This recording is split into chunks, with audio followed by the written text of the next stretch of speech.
Dios de la Profecía presenta Compartiendo el Pan de Vida, un programa de estudio bíblico diseñado para brindarle un mejor entendimiento de la Palabra de Dios. Así que le invitamos a permanecer con nosotros para una interesante media hora de exposición bíblica junto al hermano José Antonio Reyes en Compartiendo el Pan de Vida. Saludos. Soy su hermano José Antonio Reyes, ministro del programa Compartiendo el Pan de Vida. Le doy una grata bienvenida al mismo en el día de hoy. Estamos haciendo un estudio muy interesante de las 7 iglesias del Asia Menor que aparecen en los capítulos 2 y 3 del libro de Apocalipsis. Si esta es su primera ocasión con nosotros, le aseguro que será grandemente edificado. Usted está en sintonía con este programa que se dedica a enseñar la palabra de Dios expositivamente. Al final del programa, quiero que usted tenga lápiz y papel a manos para que tome la dirección nuestra y también la oferta que estamos haciendo a todas aquellas personas que quieren hacer un estudio más detallado, con más calma, con más tiempo en sus hogares, que nos escriban y le vamos a enviar totalmente gratis una hermosa guía de estudios que he preparado de estos 2 capítulos del libro de Apocalipsis. Así es que ahora quiero que usted consiga la Biblia y la abra conmigo en el capítulo 2 de Apocalipsis, versos 18 hasta el 29.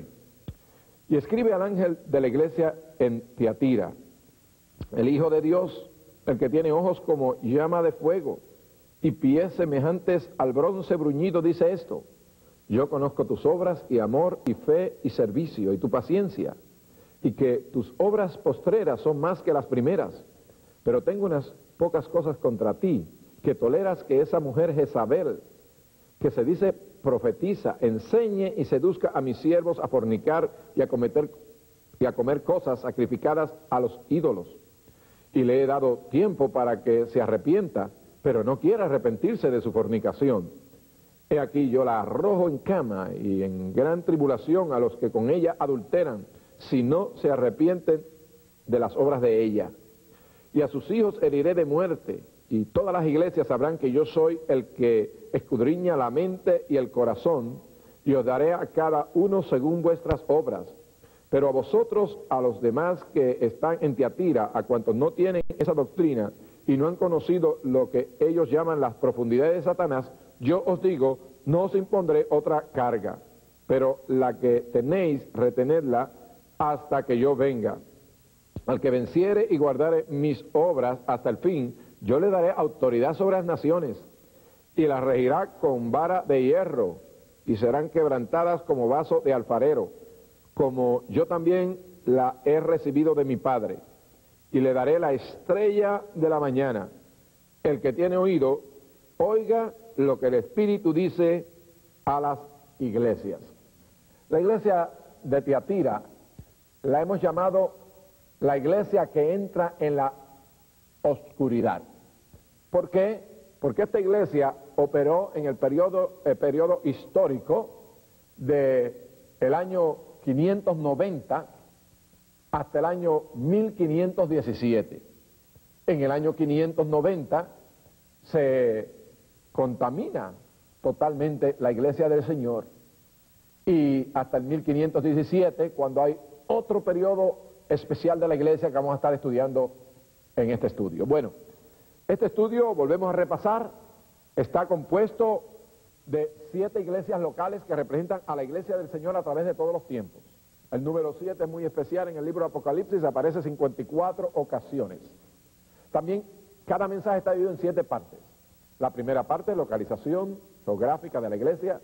Segunda parte, característica de Jesucristo. Tercera parte, característica de la iglesia. Cuarta parte, el encomio del Señor a esa iglesia. Quinto, la censura. Sexto, la exhortación que Cristo le hace a esa iglesia.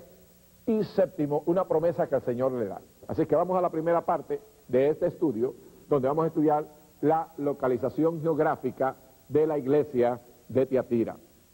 Esta iglesia se encontraba localizada como a 55 kilómetros al sureste de la ciudad de Pérgamo. Así es que, si usted puede ver en su mapa, la iglesia ya comenzó desde el norte, donde estaba la ciudad de Pérgamo, empieza hacia el sureste. Y las iglesias, recuerden, hacen como forma de un círculo. Las 7 iglesias están como en forma de círculo. San Juan ve a Cristo desde la isla de Patmos parado en medio de estas 7 iglesias, en medio de ese círculo. Así que la iglesia, empezando desde Éfeso, luego sigue la iglesia de Esmirna, que está más al norte de Éfeso, luego sigue la iglesia de Pérgamo, que está totalmente al norte, y la primera iglesia que está al sureste es esta iglesia de Tiatira. Así es que esta ciudad de Pérgamo fue muy conocida por el comercio, especialmente un comercio poderoso en lana y en tinturas. Hacían unas tinturas preciosas, rojas, carmesí, que era muy especial aquella ciudad. Tenía muchas uniones obreras, la ciudad de Pérgamo, y de hecho cuando usted estudia el libro de los Hechos, en el capítulo 16 del libro de los Hechos, la primera convertida en Europa, en el oeste, fue Lidia de Tiatira, quien era comerciante, una mujer comerciante en lana y en tinturas también. Así es que mucha gente piensa que posiblemente esta iglesia de Tiatira fue establecida cuando Lidia regresó a esa ciudad y comenzó allí sus trabajos. Vamos a ver cómo Cristo se le aparece a esta iglesia. Recuerde, la primera parte de nuestro estudio, la localización. La ciudad de Tiatira está como 55 kilómetros al sureste de la ciudad de Pérgamo. El segundo punto que siempre enfatizamos en nuestros estudios es la característica de Cristo. Y Cristo se le aparece a esta iglesia en primer lugar como el Hijo de Dios. Fíjese lo que dice el verso 18. Y escribe al ángel de la iglesia en Tiatira, el Hijo de Dios. ¿Por qué Cristo usa ese título? Ese es su título supremo. Cristo sabe que en ese tiempo de la edad oscura, la iglesia iba a empezar a sustituirlo con otras cosas. Iba a sustituirlo con santos, iba a establecer una cabeza aún religiosa de la iglesia. Cristo es la cabeza de la iglesia, ningún hombre es cabeza de la iglesia. Pero en el año 590, ¿qué se establece? Se establece el papado. Con Gregorio I se establece el papado. Y según la iglesia romana, católica romana, el papa es la cabeza de la iglesia. Pero nosotros estudiamos en la Biblia que la cabeza de la iglesia lo es Cristo y nadie más. En ese tiempo de Tiatira, también la iglesia va a empezar a adorar, a orarle también a los santos y a adorarle a María. Y ese es un sacrilegio terrible. Cada vez que una persona le ora a María, está poniéndola a ella al mismo lugar de Cristo, de Dios al Padre, y eso no es apropiado. María tiene su lugar precioso, es honrada en la Biblia. Es una mujer santa de Dios que Dios escogió, pero ella nunca, mi amigo, se puso en el lugar que hoy en día la Iglesia Católica, Apostólica y Romana la está poniendo. Y es un pecado horrible, le voy a decir, cuando usted quita lo que solo pertenece a Cristo y se lo empieza a dar a otra persona. María fue madre de Jesús en lo terrenal, porque en lo terrenal Cristo tuvo madre, pero no tuvo padre, su padre fue Dios. Pero como Dios, Cristo no tiene madre, solo tiene padre, el Padre Celestial. Así es que María fue madre del Señor Jesús en la carne, pero después de Cristo resucitar y ascender al cielo, y Juan verlo tan lleno de gloria y de esplendor, y como usted lo ve, la divinidad de Cristo se ve tan claramente en el capítulo 1 de Apocalipsis. Él no tiene una madre terrenal en ese tiempo, ya Cristo es el Cristo glorificado. Y Pablo dice, si aún lo conocimos en lo terrenal, ya no lo conocemos así. Ahora Cristo es el Hijo glorificado de Dios el Padre. Así es que Él aparece allí como el título supremo, el Hijo de Dios. Dice, el que tiene ojos como llama de fuego y pies semejante al bronce bruñido. Esto nos enseña que Cristo va a traer juicio sobre aquella iglesia, porque los ojos como llamas de fuego indican la omnisciencia de Cristo, indican su capacidad de juez, y los pies como bronce bruñido, también el bronce era un tipo de juicio, era un tipo de que Cristo está listo para entrar en juicio con aquella iglesia, si aquella iglesia se sigue desviando tanto de la palabra de Dios. Así es que esta forma en que Cristo se aparece a aquella iglesia, con los pies como bronce bruñido, nos enseña la autoridad suprema del Señor para juzgar sobre cualquier iglesia, y Él hará juicio. Él escudriña las iglesias. Recuerde, Él está en medio de ellas, sus ojos penetran por dentro y ven no solamente la parte de afuera, pero Él puede mirarlo adentro. Y Él ve las características de aquella iglesia, y en las características le voy a decir, la palabra Tiatira quiere decir sacrificio continuo. Quiere decir que aquella iglesia iba a depender de las obras y de los sacrificios. Y durante ese tiempo, por ejemplo, se estableció el sacrificio de la misa, donde se le dice a la gente que el sacerdote vuelve otra vez a sacrificar al Señor y vuelve otra vez el vino a convertirlo en sangre y el pan en el cuerpo del Señor. Y eso es terrible porque es volver a hacer el sacrificio de Cristo, es decir, que el sacrificio de Jesús, que es el único, Cristo se sacrifica una sola vez, dice que murió una sola vez. A Él no lo puede estar usted sacrificando cada rato, pero durante ese tiempo se estableció la misa, que es posiblemente una de las fases principales en la Iglesia Católica Apostólica Romana, que empezó con ese desarrollo de la Iglesia hacia la Edad Oscura. Ahí empieza la Edad Oscura. En el año 500 hasta el 1500 es el tiempo de la Edad Oscura. ¿Por qué? Porque la Iglesia, que era el candelero de Dios, el candelero brilla en la noche. Recuerda, el candelero no tiene luz propia, la Iglesia no tiene luz propia. Cuando Cristo le quita la luz a la Iglesia y la Iglesia no refleja a Cristo, no está llena de Cristo, ya no tiene luz. Esa iglesia pasará de ser una iglesia fría a una iglesia muerta. Entonces, cuando la iglesia perdió su visión de Cristo, empezó a enfocar en otras cosas, dejó la palabra, empezó a establecer los credos, puso la tradición a la misma altura de la palabra de Dios. Y si usted estudia ese periodo de la iglesia desde el año 590 hasta el 1517, fue un tiempo terrible cuando aún el mundo entró en la oscuridad.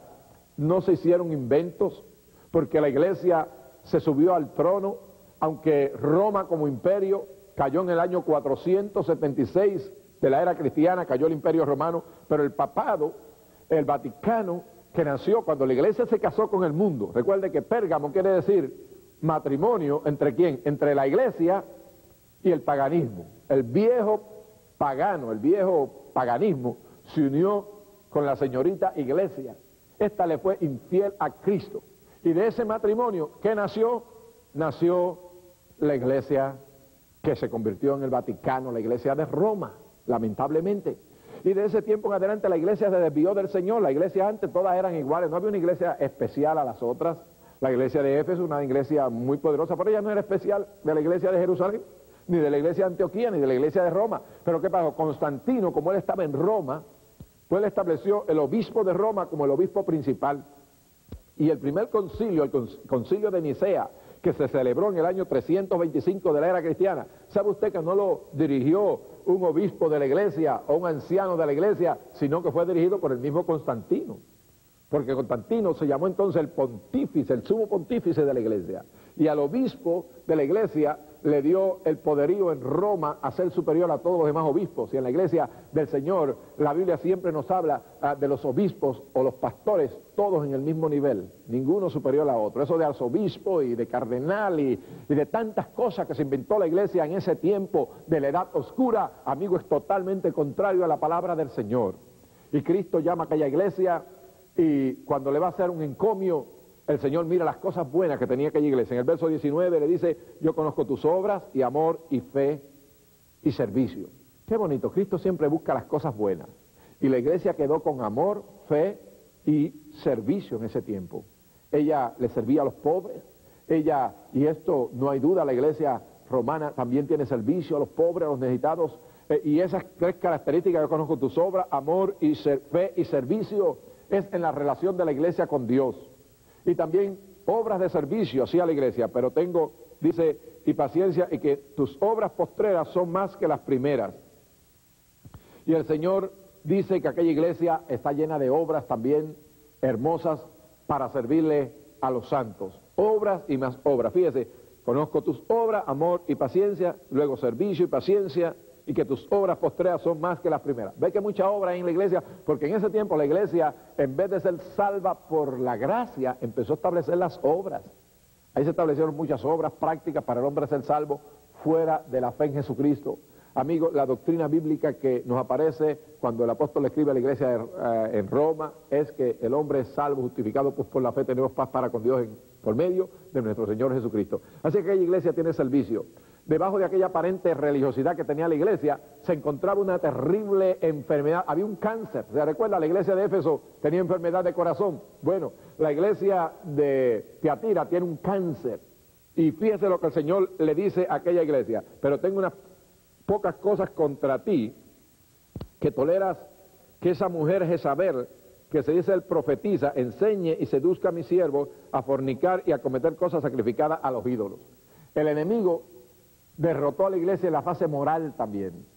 Satanás brega con la iglesia en primer lugar, aunque ella se siente orgullosa. Con la iglesia de Éfeso, él trató de que ella perdiera el primer amor.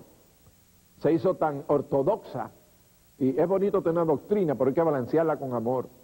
Ahora, cuando el Señor bregó en contra, cuando Satanás, mejor dicho, bregó en contra de Esmirna, fue con persecución. Luego a la iglesia de Pérgamo fue por comprometerla, casarla con el mundo. En la iglesia de Tiatira es moralmente, se corrompe aquella iglesia, y el Señor le dice, ahí tú tienes a la mujer Jezabel. Jezabel en el Antiguo Testamento fue una mujer que corrompió al pueblo de Israel, fue una mujer pagana que introdujo el paganismo dentro del pueblo de Israel, y especialmente la idolatría.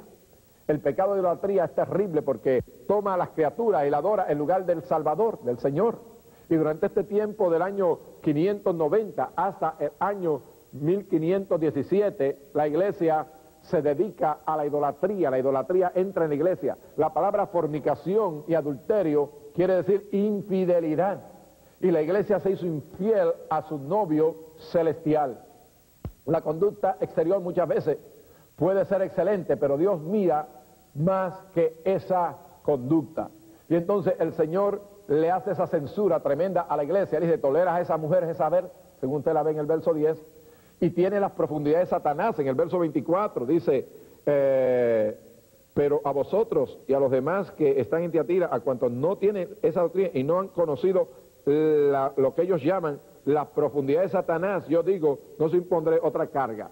Así es que aquella iglesia entró en la idolatría, al igual que el pueblo de Israel fue destruido por una mujer que lo envolvió en idolatría. Si esto pasó en aquel tiempo cuando Acab, el rey de Israel, se casó con Jezabel, y aquella mujer cometió la fornicación, pero la Biblia dice que el mismo sistema de gobierno que usó Jezabel para exaltarse con el rey Acab, que fue un rey débil, un rey de Israel, pero ese mismo sistema de gobierno, cuando vino Jehú más tarde, él destruyó a aquella mujer, y la Biblia dice que los mismos perros se comieron la sangre de esta mujer Jezabel. Igualmente, esta mujer que estaba en la iglesia de Tiatira se llamaba Jezabel, posiblemente no sabemos si tenía el mismo nombre, pero estos nombres de Jezabel nadie hoy en día lo usa. Antes era un nombre muy usado, pero hoy en día posiblemente nadie le pone a su hija Jezabel, es como el de Judas. Nadie le pone el nombre de Judas cuando era un nombre tan usado anteriormente. Igualmente Jezabel había corrompido al pueblo de Dios en el Antiguo Testamento, y esta mujer Jezabel corrompió la iglesia en Tiatira. Así es que es importante que comprendamos esto, pero el Señor le dice que Él iba a traer un juicio sobre ella.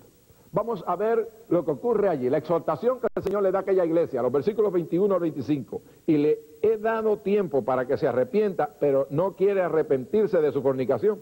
Y aquí yo la arrojo en cama y en gran tribulación, y a los que con ella adulteran, si no se arrepienten de las obras de ella, y a sus hijos heriré de muerte, y todas las iglesias sabrán que yo soy el que escudriña la mente y el corazón, y os daré a cada uno según sus obras. Así es que, mi amigo, la exhortación que Dios le hace a aquella iglesia, en primer lugar a los desobedientes, es que se arrepientan. Si no, Dios los iba a echar en cama. Si no, Dios los iba a destruir. Y aún a los hijos de aquella mujer Jezabel iban a ser muertos por el juicio de Dios. Dios es tolerante, Dios es paciente, pero, amigo, el juicio de Dios es seguro. Es seguro contra la iglesia cuando esta apostata o cuando un cristiano se aparta de la fe. Dice, ella subiría a la cama a fornicar, pero el juicio de Dios vendría sobre ella en aquel lugar para destruirla a ella, a los que se llaman con ella y también a sus hijos. Así es que Dios a los desobedientes los llama a un arrepentimiento. Ahora el remanente, en el verso 24 y 25, dice, pero a vosotros y a los demás que están en Tiatira, a cuantos no tienen esa doctrina y no han conocido lo que ellos llaman las profundidades de Satanás, yo os digo, no os impondré otra carga. Así es que qué lindo que Dios siempre encuentra un remanente fiel, pero la que tenéis, dice el verso 25, retenerlo hasta que yo venga. Así es que aún en medio de Tiatira siempre hay un remanente fiel, y en toda iglesia, por corrupta que esté, siempre dentro de ella hay un grupo de hombres y mujeres que buscan de Dios. Y lo importante es que no importa donde tú estés, busca del Señor y sírvele a Cristo, busca su palabra, Y muchas veces el Señor la llama, apártate de ella, sal de ella, pueblo mío. Quiere decir que aún dentro de estas iglesias corrompidas, apartadas de la voluntad de Dios, hay un pueblo del Señor allí adentro. Y cuando uno habla acerca de estas iglesias, no está hablando en contra de la gente que está en esa iglesia, sino está hablando en contra de ese sistema que ha corrompido, que está llevando tanta gente a la perdición. Así que Dios hace una exhortación y le da una tremenda promesa, que usted encuentra en los versículos 26 en adelante. Dice, al que venciere y guardare mis obras hasta el fin, yo le daré autoridad sobre las naciones. Fíjese la promesa del Señor, en primer lugar, tener autoridad sobre las naciones. Aquella iglesia quería tener la autoridad, porque la iglesia en ese tiempo, usted sabe, el Papa mandaba a los reyes, el Papa ponía a los reyes, quitaba a los reyes. La corona del Papa es una triple corona, quiere decir que él tiene autoridad en el cielo, en la tierra y debajo de la tierra. Es un reinado, según dice, el temporal y también eterno. Pero el Señor, esta iglesia que quiere tener dominio sobre la gente, Cristo dice, no, son a los que sean obedientes a mí, ellos un día van a gobernar el mundo. La iglesia ahora no está para gobernar el mundo. En ese tiempo de la Edad Oscura, la iglesia tomó la autoridad en el mundo, ella quería gobernar la ciencia, ella quería gobernar la educación, ella quería gobernar el gobierno, ella ponía reyes, quitaba reyes, y cualquiera que no obedeciera al Papa en ese tiempo de la Edad Oscura era totalmente destruido. Así es que el Señor le dice a aquella gente, el que venza, yo le voy a dar autoridad sobre las naciones. Un día vamos a gobernar, pero es cuando Cristo quiera que su iglesia gobierne con Él aquí en la tierra. Mientras tanto, la iglesia tiene que servir, lavar los pies como Cristo lavó los pies de los discípulos. La tarea de la iglesia ahora no es gobernar al mundo, es servirle al mundo. Pero aquella iglesia en la Edad Oscura quiso hacerse la reina de la tierra. Y el Señor también le dice, recibirá la estrella de la mañana. Fíjese qué cosa bonita. Dice el Señor que aquella iglesia recibiría la estrella de la mañana y se la regirá con vara de hierro, dice el verso 26, serán quebradas como vaso de alfarero, como yo también la he recibido de mi Padre, y le daré la estrella de la mañana. Quiere decir, la estrella de la mañana es el regreso del Señor Jesucristo. Cristo le dice, aquel remanente fiel dentro de esa iglesia, yo lo llamo, salgan fuera de ella, pueblo mío, y ustedes van a recibir la estrella de la mañana. ¿Sabe cuándo aparece la estrella de la mañana? Cuando el periodo de tiempo es más oscuro en la noche, y el lucero de la mañana aparece, nos quiere decir que hay un nuevo día. Cristo pronto viene por su iglesia, y Él le dice a aquella gente, aún dentro de la iglesia de Teatira, corrompida y perdida, a ese remanente, ustedes van a ser salvos, y ustedes van a ver mi venida. Cristo viene pronto. Así es que vamos a dar un repaso rapidito de esta iglesia de Tiatira, porque es importante que la grabemos en nuestra mente. Recuerde, la ciudad de Tiatira estaba como a 55 kilómetros al sureste de la iglesia de Pérgamo. Esa era su localización geográfica, una ciudad que había mucho comercio y especialmente lanas y tinturas. El Señor Jesucristo se le aparece a aquella iglesia como el Hijo de Dios. El título supremo del Señor aparece allí, y el que tiene los pies como bronce bruñido, que está listo para entrar en juicio contra la iglesia que se apartó y entró en la edad oscura. Cristo le hace el encomio a aquella iglesia que tenía obras de fe, de amor y de paciencia en su relación con Dios, y tenían buenas obras y obras de misericordia en su relación con el prójimo. Ahora Cristo ve un cáncer que hay en aquella iglesia, y es que había estado allí la mujer llamada Jezabel, que se llama profetisa. Fíjese que en primer lugar en la iglesia de Éfeso aparecieron unos hombres que se llaman apóstoles, pero no lo son. Luego el Señor en la iglesia de Esmirna dice que hay unos que se llaman judíos, pero tampoco lo son. Aquí hay una mujer que se llama profetisa, pero tampoco lo es. Ella lo que estaba era como un instrumento de Satanás para corromper al pueblo del Señor. Así es que si nosotros encontramos la palabra Tiatira, quiere decir sacrificio permanente, y durante ese tiempo de la edad obscura, la iglesia se dedicó más que nada al sacrificio, a hacer muchas obras para querer su salvación. Entonces en el año 1517 viene el mensaje de la Reforma, Martín Lutero, que empezó a predicar de nuevo la salvación por la fe. Y entonces el mundo sale de ese tiempo de edad oscura y el mundo empieza a moverse, la tierra empieza a tener de nuevo movimiento, se descubre la América, los científicos empiezan de nuevo, hay como un renacimiento después del 1517, porque la palabra de Dios, que es la luz del mundo, volvió a ser sacada durante el tiempo de la iglesia de Tiatira. La palabra de Dios no estaba en manos de la gente, muy poquita gente la tenían, la gente más se dirigían por tradiciones y por cosas que los hombres le enseñaban, pero ellos mismos no tenían contacto con el Dios del cielo. Así es que Dios, aquella iglesia, la exhorta al arrepentimiento, a los que son desobedientes allí y que siguen la doctrina de Jezabel. Dios los llama a que se arrepientan y vuelvan a Él. Pero al remanente fiel, Dios le dice, yo no te voy a imponer más obras, pero las que tienes, manténlas hasta el fin. El conocimiento básico de Jesucristo es lo que se necesita para ir al cielo. Así que el Señor luego le da la promesa a aquella iglesia y a los creyentes de allí, de que regirían las naciones, gobernarían con Cristo en el tiempo milenial glorioso que se aproxima, y que también recibirían la estrella de la mañana, gozarían del glorioso rapto de los redimidos. Es precioso cómo el Señor brega con su pueblo y brega con su iglesia. Amigos, ninguna fuerza que Satanás cree en contra de la iglesia la podrá destruir. Él usa muchas estrategias. Repasando la iglesia de Éfeso, usó la estrategia de que ella perdiera el primer amor. La enfermó en el corazón. La iglesia de Esmirna, una persecución horrible, matándolos, quemándolos en la hoguera, crucificándolos, echándoselos a los leones. Luego la iglesia de Pérgamo, lo que hizo fue un compromiso, comprometer la iglesia y la casó con el mundo. Terriblemente la iglesia le fue infiel al Señor y cayó en la edad oscura el mundo en el tiempo de la iglesia de Tiatira, que se extiende desde el 590 hasta el 1517. En ese tiempo el Señor no existía para mucha de aquella gente. Ellos lo sustituyeron por otras cosas. Pero Cristo llama a la iglesia, vuelve a mí, arrepiéntete, remanente fiel, y yo te daré gobierno sobre las naciones, y la estrella gloriosa de la mañana vas a poder participar en mi gloriosa rapto y glorioso gobierno eterno que yo voy a brindar. Así es que, recuerde, el Señor ama a su iglesia. La primera iglesia es la iglesia del periodo apostólico, después la iglesia del tiempo que sufre, la iglesia que se une con el Estado, y después la iglesia que cae en la oscuridad.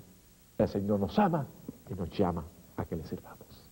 Quiero informarle que para ayudarle a usted a continuar creciendo en su vida espiritual, hemos preparado una hermosa guía de estudio bíblico sobre las 7 iglesias de Asia. En esta cubrimos temas tales como la iglesia que perdió el primer amor, la pobre iglesia rica, la iglesia rica que era pobre, la iglesia que se casó con el mundo y otros temas más que le edificarán grandemente a usted. Solicite su guía hoy mismo. Recuerda, necesitamos que tú ores por el programa Compartiendo el Pan de Vida. Si este programa está haciendo de bendición a ti, por favor, ora por él mismo. En segundo lugar, dalo a conocer a otras personas. En tercer lugar, si Dios pone en tu corazón ayudarnos para continuar sosteniendo financieramente el programa, envía tu ofrenda, Dios te va a bendecir y nosotros estaremos muy agradecidos de ti. Así es que Dios te bendiga y te guarde, Dios haga resplandecer su rostro sobre ti y ponga en ti